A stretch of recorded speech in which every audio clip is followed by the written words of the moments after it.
Otis dropped the celery stalk in his hand before the white delivery truck had even turned into view, then pressed both knuckles into the dirt and released a sharp, rising scream that made Ranger Grant Holloway stop halfway through fastening a gate latch.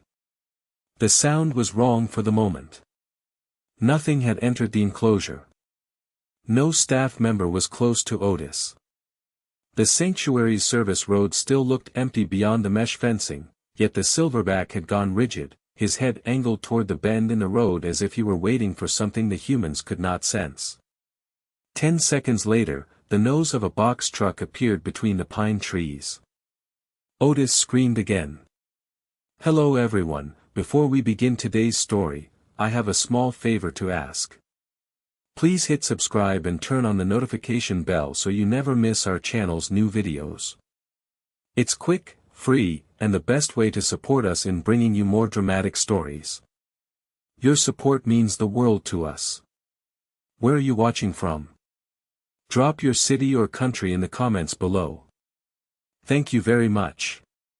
Grant had worked long enough at Redwood Ridge Wildlife Sanctuary to know the difference between agitation and simple curiosity, and Otis was showing neither in the usual way. Instead of charging the fence, the gorilla moved sideways along it, stopping every few feet to look past the cab toward the sealed cargo box.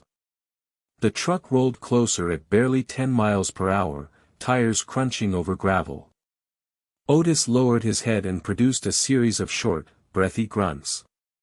Lena Brooks, carrying a plastic feed bucket nearby, noticed something Grant had missed. Otis was not watching the driver. His eyes stayed fixed several feet behind him. The truck passed the enclosure and continued toward the storage building. The instant it disappeared behind a row of utility sheds, Otis stopped. Not gradually. Completely. He sat back, picked up the same celery stalk, and began chewing as if the last 30 seconds had never happened. Grant stared after the truck. 2 maintenance vehicles had used that road earlier without getting so much as a glance from Otis. A landscaping pickup had idled near the enclosure for almost 5 minutes. Nothing.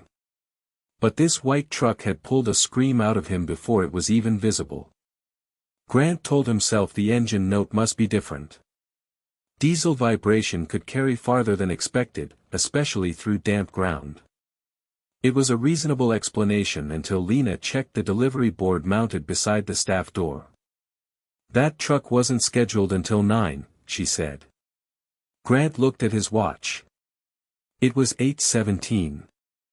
Through the open storage bay, the driver climbed down, spoke briefly with a warehouse employee, then disappeared around the back of the vehicle. Otis stopped chewing again. This time he did not scream. He leaned forward, shoulders tight, and turned one ear toward the service yard. A low metallic thump came from somewhere near the truck. Lena heard it too. "Loose pallet?" she asked. Grant did not answer. Otis rose, crossed to the far edge of the habitat, and positioned himself at the one point where the storage building blocked most of his view. He stood there listening. A minute later the truck started its engine. Otis gave a single bark-like call, then moved quickly along the fence until he could see it again. As the vehicle drove away, his attention followed the rear doors, not the cab, until the truck vanished around the bend. Grant tried to dismiss the pattern as coincidence, but before lunch Lena found the previous 3 delivery logs. The same vehicle number appeared on all of them. Each date matched a behavioral note in Otis's daily record. Agitated vocalization. Refused food briefly. Focused on service road. Grant read the entries twice. The reactions had happened days apart, recorded by different keepers, and nobody had connected them. Then Lena tapped one line with her finger. "Grant," she said quietly, "look at the time stamps." Otis had started reacting several minutes before that truck reached the enclosure. Every single time. Grant did not tell the rest of the staff what he and Lena had found. For the next hour, he simply watched Otis from the narrow observation window beside the habitat, letting the silverback settle back into the quiet rhythm of his day.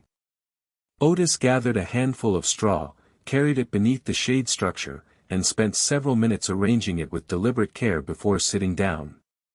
He peeled the skin from a carrot with his lips, inspected the orange strip for a moment, then dropped it beside his foot as if it had failed some private test. A sparrow landed near the edge of the habitat, and Otis followed it with his eyes until it hopped out of sight. Nothing about him looked unstable. Nothing about him looked frightened. That made the morning reaction harder to dismiss. Lena brought out a shallow plastic tub filled with enrichment objects and set it near the keeper access door. Otis recognized the routine immediately.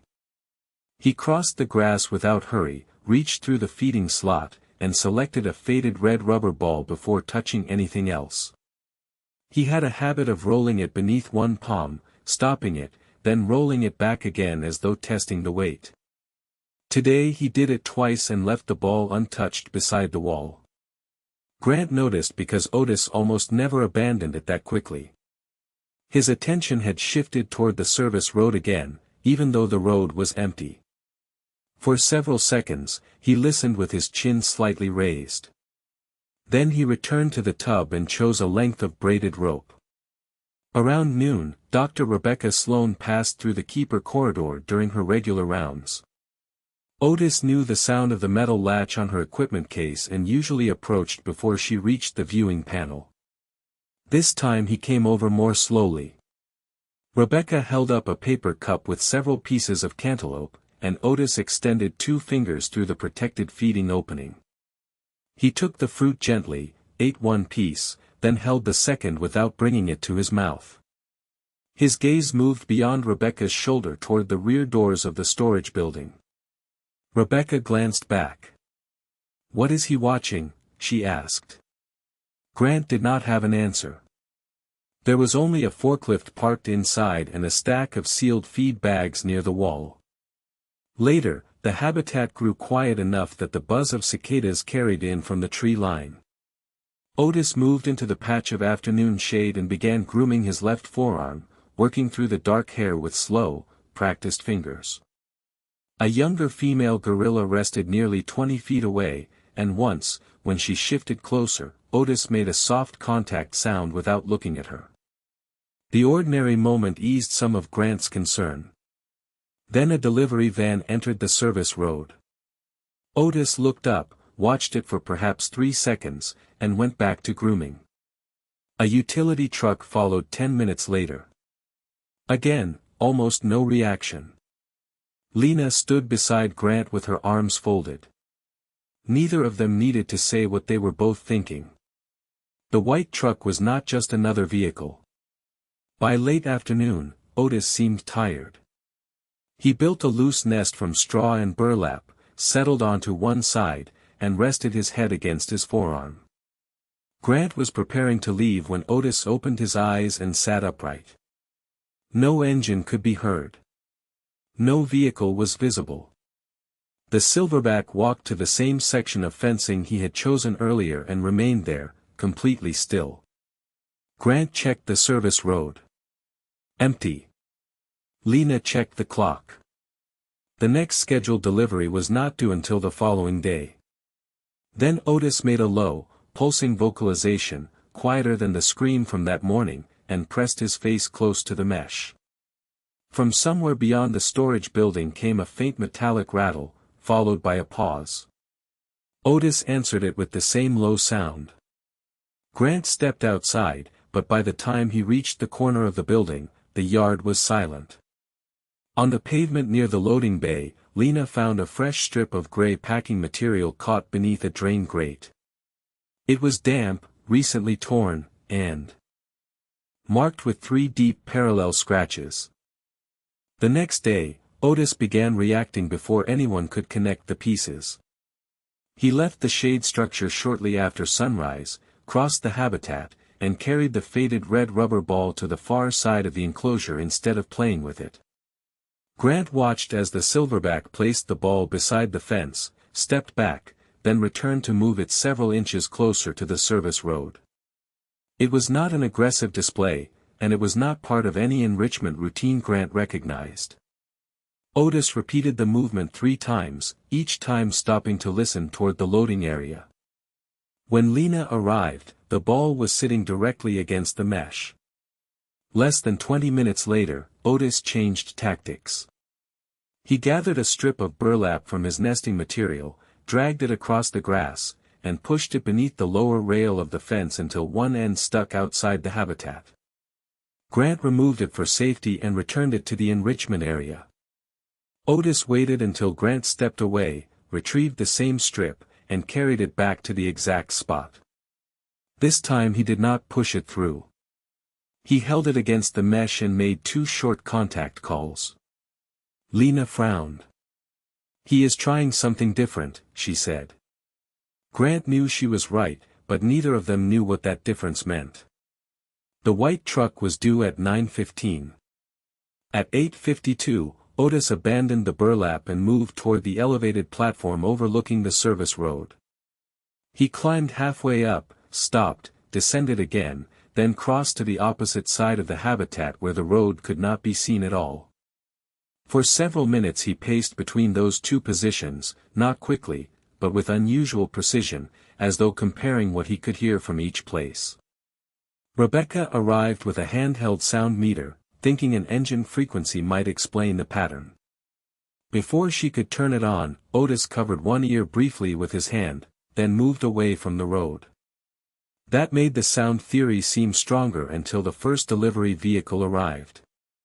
A refrigerated food van passed within 40 feet of the habitat, its motor noticeably louder than the white truck. Otis barely reacted. He picked up a handful of grass, sniffed it, and continued moving. Grant looked at Rebecca. The meter showed nothing unusual. Then the van stopped near the loading bay and its rear door slammed shut. Otis remained calm. 10 minutes later, without any vehicle in sight, he climbed onto a low concrete ledge and began tapping the metal frame beside him with the flat of his hand. 3 taps. Pause. 2 taps. Pause. 3 again. Grant had seen gorillas explore surfaces through touch and sound before, but the repetition caught his attention because Otis stopped after each sequence and listened toward the storage buildings. Lena walked around the outside perimeter to check for construction noise, loose fencing, or equipment vibration. She found none. When she returned, Otis had stopped tapping and was now carrying a small piece of wood from one end of the habitat to the other. He placed it down whenever a distant engine sounded, then picked it up again after the vehicle passed. 2 trucks came and went. Nothing changed. At 9:17, Otis dropped the wood. His entire posture shifted. He did not scream this time. He moved rapidly to the fence, touched the mesh with both hands, then backed away and gave a low series of hoots. The white truck appeared around the bend seconds later. Grant felt the uneasy certainty settle in again. Otis was reacting to that vehicle and only that vehicle, but now he seemed less frightened and focused. The truck slowed near the loading bay. Otis followed it along the fence until the storage building blocked his view. Instead of stopping there, he crossed the habitat at once and climbed the tallest wooden platform, gaining just enough height to see over part of the roof. Warren Pike stepped out of the cab and walked toward the rear doors. Otis leaned forward, watching the back of the truck. Warren unlocked one latch. Before he touched the second, Otis grabbed the red rubber ball from beside the platform, carried it to the edge, and pushed it through a narrow keeper access opening where enrichment objects were normally passed under supervision. The ball rolled across the concrete service strip and stopped several feet outside the enclosure. Otis immediately pointed his body toward it, then toward the truck, and released the loudest alarm call Grant had heard from him yet. Grant reached the access corridor before anyone touched the rear doors of the truck. Rebecca was already there, speaking quietly with Lena while Warren stood near the loading bay holding the delivery clipboard. No one was angry. No one was accusing anyone of anything. That almost made the situation harder. From Rebecca's point of view, Otis had spent 2 days showing an escalating fixation on a part of the sanctuary that should have been ordinary background noise. From Grant's point of view, the pattern was too specific to ignore. And from Warren's point of view, he had made the same route dozens of times without a problem. The most reasonable decision was also the one Otis seemed least able to accept. Rebecca recommended moving him temporarily to the indoor holding area until they could rule out an environmental trigger. It was standard precaution, nothing more. The indoor space was familiar, climate-controlled, and connected to the main habitat through a protected transfer corridor. Otis had used it many times. But when Grant opened the shift gate, the silverback did not approach. He stayed near the outer fence, looking toward the white truck. Lena placed a favorite enrichment box near the corridor entrance. Otis glanced at it once, then turned away. Grant felt a knot form in his stomach. The goal was to reduce stress, yet Otis was choosing the one place closest to whatever had been disturbing him. Rebecca gave him another 10 minutes. The truck could not remain parked there indefinitely, so Warren offered to move it to the far service lot while staff settled Otis. That sounded like the simplest solution. Warren climbed into the cab and started the engine. Otis reacted at once, but not with the loud alarm call Grant expected. He hurried to the fence, reached down, and picked up the red rubber ball that had been returned to him. Then he carried it to the same corner where he had pushed it out earlier. He held it there without releasing it. As the truck began rolling away, Otis made a series of soft, urgent grunts. Lena looked at Grant. "He does not want it to leave," she said. That changed the feeling in the corridor. Until then, everyone had assumed the truck itself was the problem. If Otis wanted distance from it, moving it should have calmed him. Instead, the farther it traveled, the more focused he became. Rebecca paused the transfer and asked Warren to stop near the far gate. For nearly a minute, Otis remained pressed close to the mesh, listening. Then he walked quickly toward the transfer door on his own. Grant almost relaxed, thinking the movement meant he had finally decided to go inside. But Otis stopped before crossing the threshold. He turned his body sideways and looked through the corridor window toward the service lot, where only the upper edge of the truck was visible above a hedge. He would not go farther. Grant tried a second approach. He placed several pieces of cantaloupe just inside the holding area, then stepped back. Otis took one step forward, reached for the nearest piece, and stopped again. He left it untouched. Rebecca checked the time. Visitor hours would begin soon, and they could not keep the service corridor in an uncertain state while staff moved equipment through nearby areas. Her next recommendation was practical: close the outdoor shift gate, keep Otis indoors for the rest of the day, and suspend deliveries near the habitat until a behavioral review was completed. Grant understood every reason behind it. He also watched Otis return to the fence and sit exactly where he could still see part of the truck. When Warren moved the vehicle another 50 feet, Otis stood immediately. No screaming. No display. Just a low call repeated until the engine stopped. That was the detail Grant could not explain away. Still, procedures mattered. Rebecca signed the temporary management note, and Grant prepared the transfer sequence. Once Otis entered the indoor area, the exterior access would remain closed until the veterinary and behavior teams cleared him to return. Grant opened the final inner gate. Otis stepped inside after several minutes, turned once toward the service road, and rested one hand against the metal frame. Lena closed the gate behind him. At the same moment, a radio message came from operations. The white truck had been reassigned to an off-site warehouse for the remainder of the week. It would leave Redwood Ridge within 10 minutes. Grant looked through the corridor window at Otis, who was still facing the direction of the road, and realized that whatever the gorilla had been trying to stay near was about to disappear beyond the sanctuary gates. Grant did not leave the corridor when the radio went quiet. Otis had settled near the interior gate, but he was not resting. Every few seconds, he shifted his weight and turned his head toward the wall facing the service road, listening to something the humans still could not hear.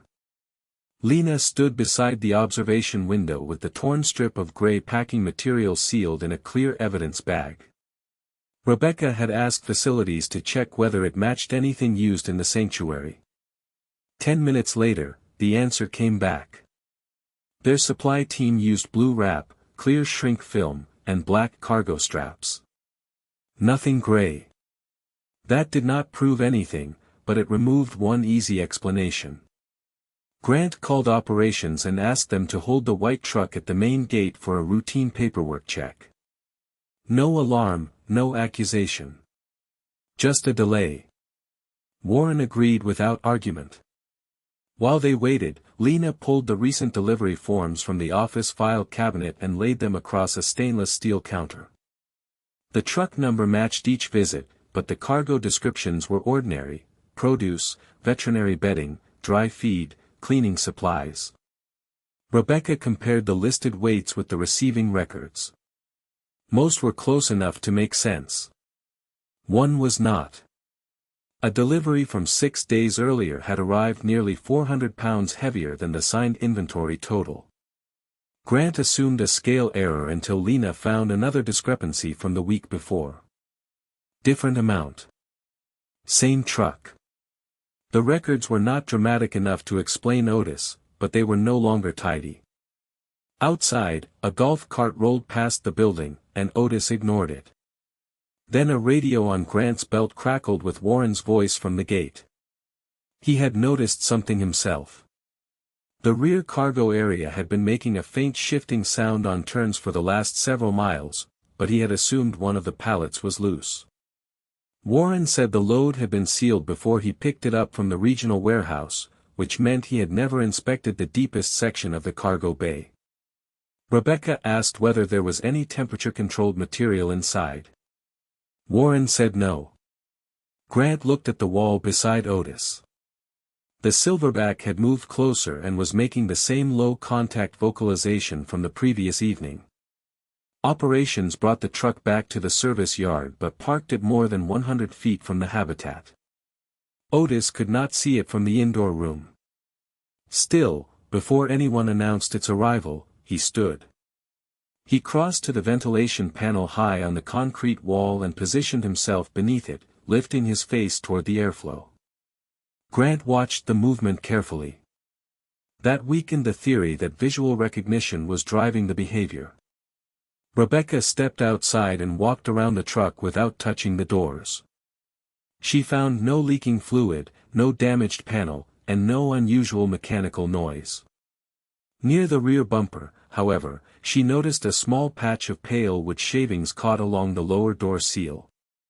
Warren said there were no wood products on the manifest. Lena collected a few pieces with gloved fingers.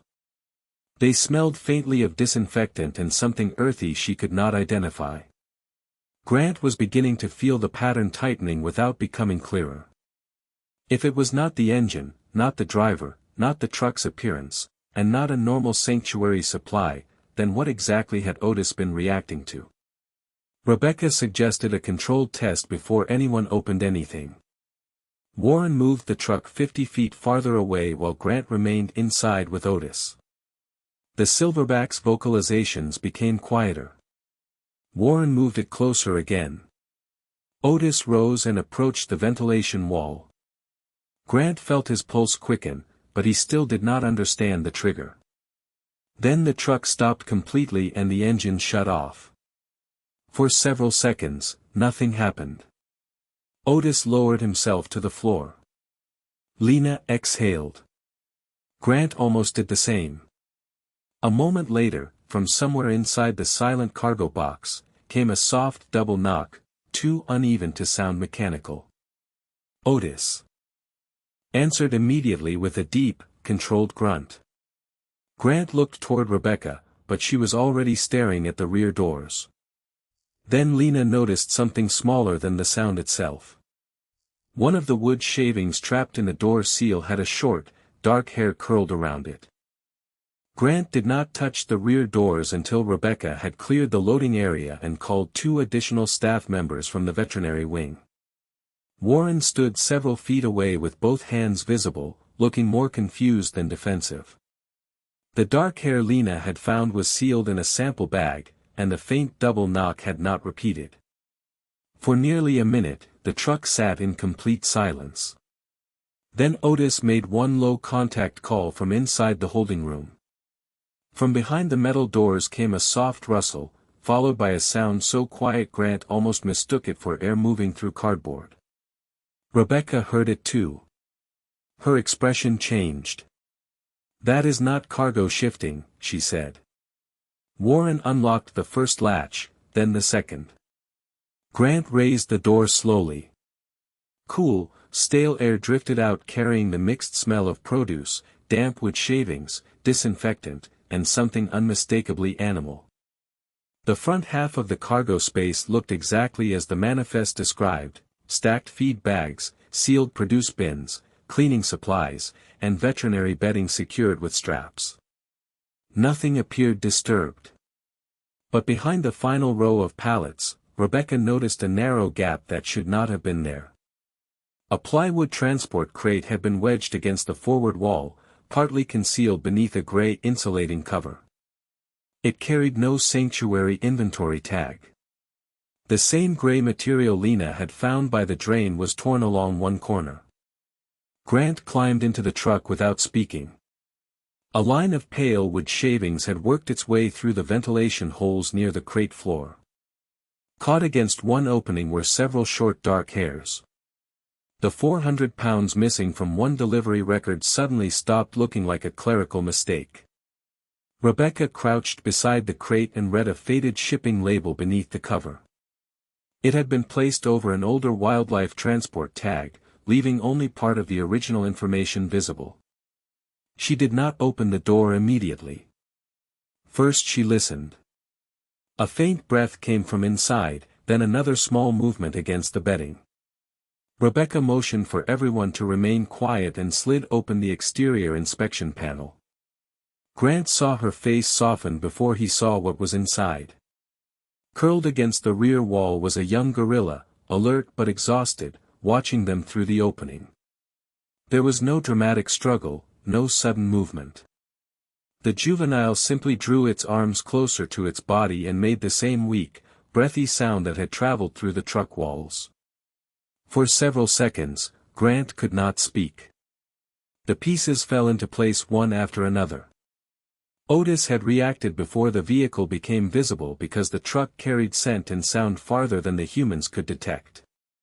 He had ignored louder vehicles because noise alone had never been the trigger. He had watched the cargo box rather than Warren because Warren had never been what interested him. The listening posture, the contact calls, the repeated movements toward the service road, even his refusal to settle when the truck was moved away all pointed to the same thing. Otis had not been trying to escape the truck. He had been trying to keep track of whoever was inside it. Rebecca checked the juvenile through the inspection opening and immediately requested a controlled veterinary transfer.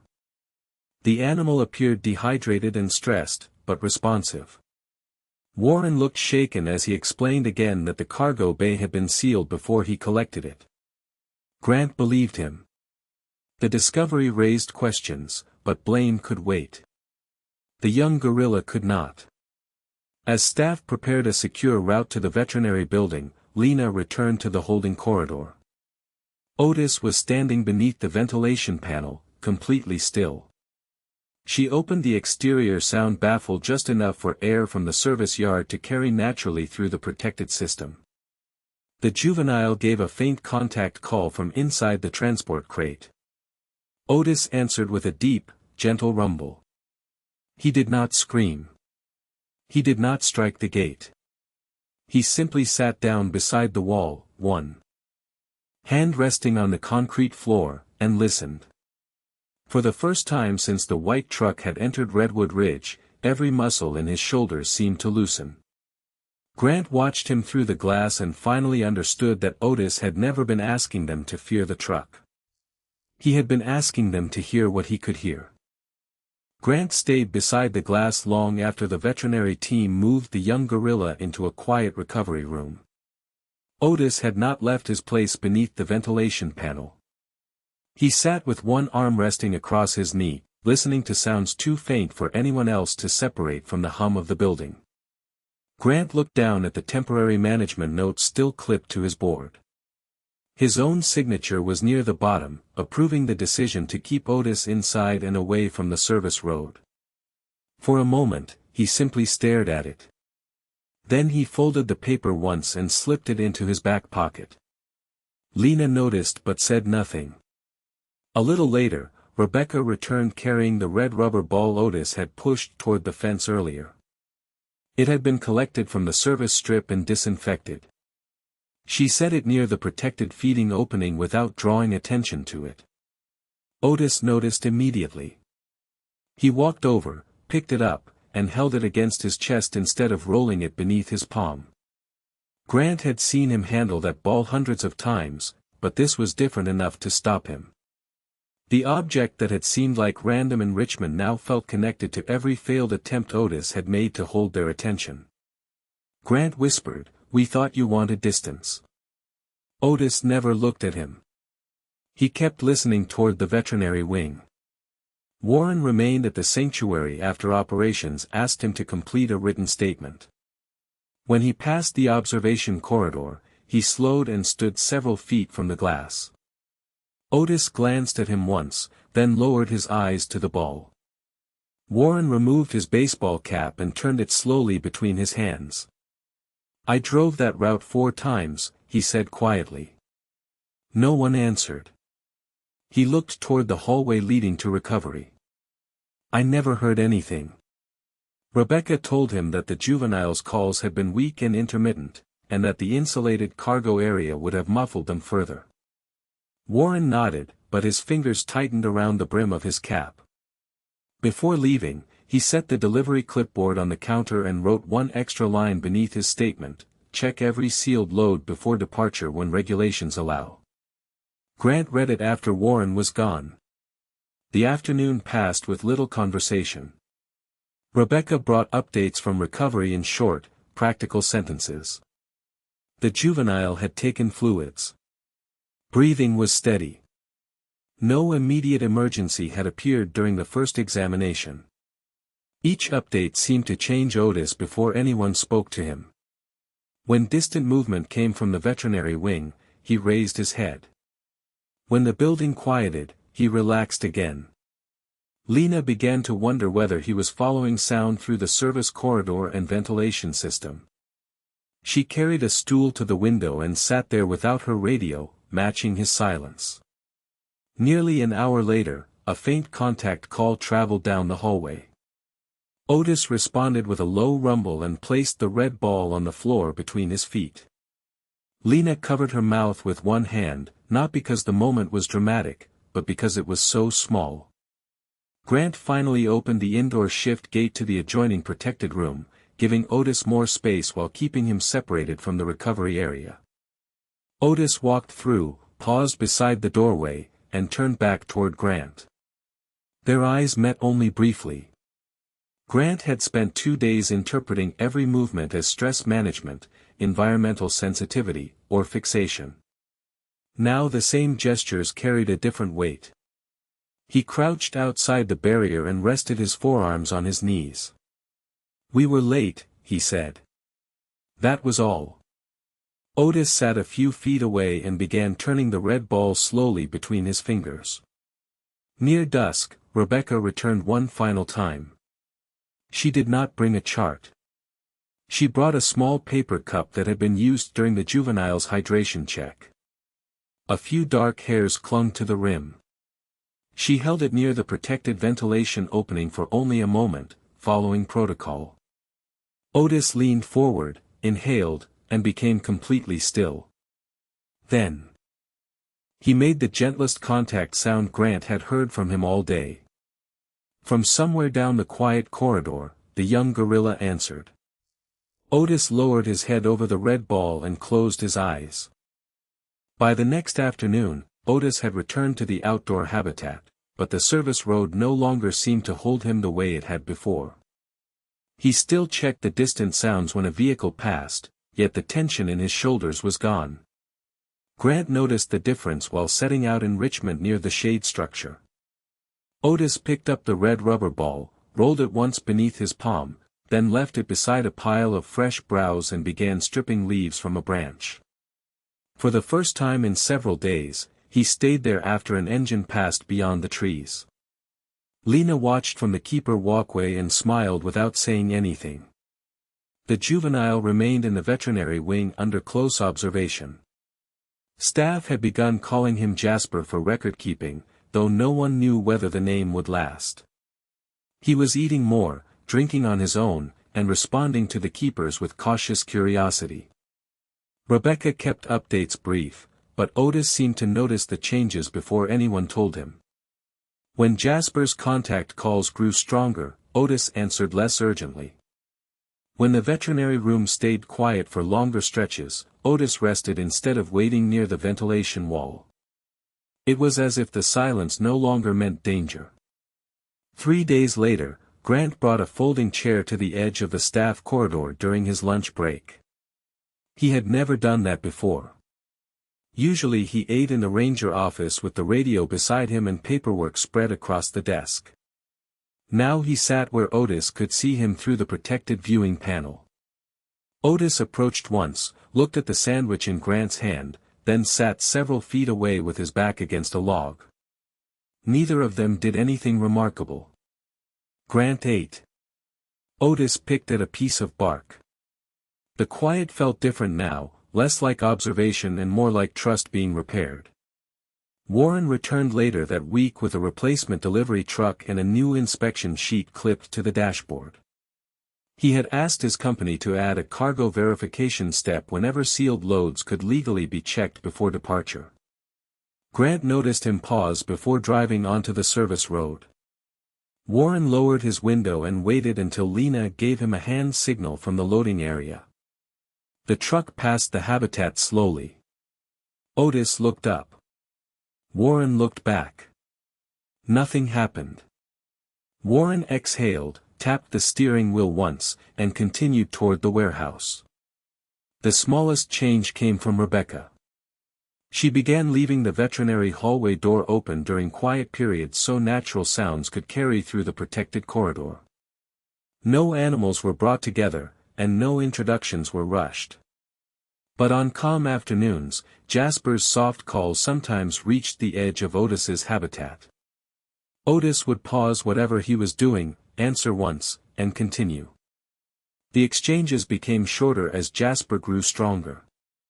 Grant found that more comforting than any dramatic reunion could have been. A week later, Jasper was moved to a larger quarantine space with climbing structures, deep bedding, and a narrow window facing a stand of maple trees. During the transfer, he gripped a small piece of burlap from his bedding and carried it with him. Lena noticed the detail because Otis had done something similar days earlier. She did not make anything of it. She simply wrote it in the behavior log. That evening, Otis received a fresh enrichment box. He ignored the treats at first and pulled out a braided rope, examined it, then set it aside. At the bottom was the red rubber ball.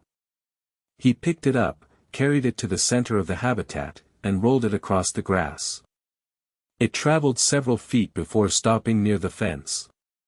Otis followed, picked it up again, and this time rolled it back toward himself. Grant watched from the walkway as the silverback repeated the game at an easy, unhurried pace. Far down the service corridor, Jasper gave one clear call. Otis paused with the ball resting beneath his hand, answered softly, then pushed the ball forward again.